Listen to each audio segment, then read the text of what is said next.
something triggers a negative emotion, there's an energy current that is sent through your body. The more you're identified with your ego, in turn identified with your emotions, the stronger this electrical charge will be, the harder it will be for you to resist it or even see it coming. Whether they realize it or not, their inner energy field is negative, therefore attracts other negativity. The top half of the tree essentially represents emotions. This line between the external and the internal represents the mind threshold. So essentially all emotions have opposites: good, bad, happiness, sadness, calmness, anger. Another example of this comes in the form of pleasure and pain. When you don't have that pleasure, you are now in pain because you don't have it. When you are drinking, you feel great, you are in a pleasurable state, but without alcohol, you are now craving and in pain without the very substance that gave you pleasure. This is actually where it gets interesting. Once you pass the mental threshold, you get to states of being. The four most prominent states of being are just being itself,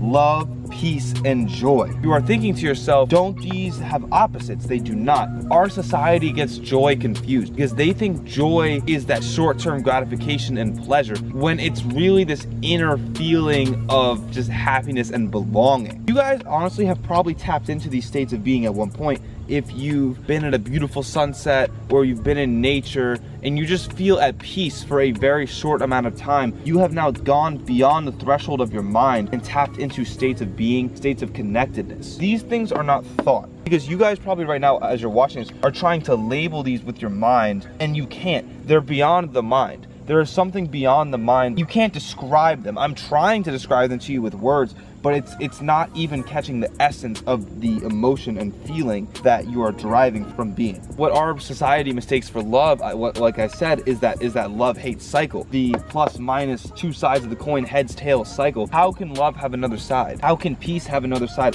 How can joy have another side? The perception of these in our society is the two-sided coin. People think joy is pleasure. It's not pleasure. In Latin, the verb of emotion is emovere or something like that. It means to disturb, and it's a disturbance. If you are on the threshold of the mind, your brain is pretty much just running you and taking you places and flipping from plus to minus. You're playing these mental games in a mental loop, in a mental contraption. When you go beyond the mental threshold, there is a feeling that rises that is beyond the mind, beyond the judgment and assessment of your mind. It just is. When you look at that sunset, when you are immersed in that activity, your mind is not playing games. You are simply in a state of love, peace, and joy. Going beyond the root of the tree, or the threshold of the tree, the mental threshold, and you are now entering states of being. There is no opposite. They are all within us, and all of you, whether you know it or not, have tapped into them. How you get beyond the mind threshold, you do activities that take you there, that make you lose track of time, that you thoroughly enjoy. You meditate, you get into nature, you give yourself alone time. I'm doing my best to describe it with words, but it is a state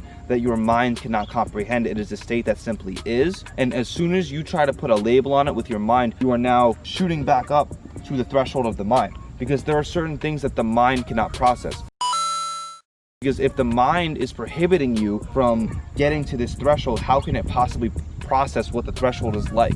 Your mind trying to solve this problem is like someone who is insane reading about mental disorders. They're trying to solve a problem on a plane in which the problem cannot be solved, because the mind itself is part of the problem.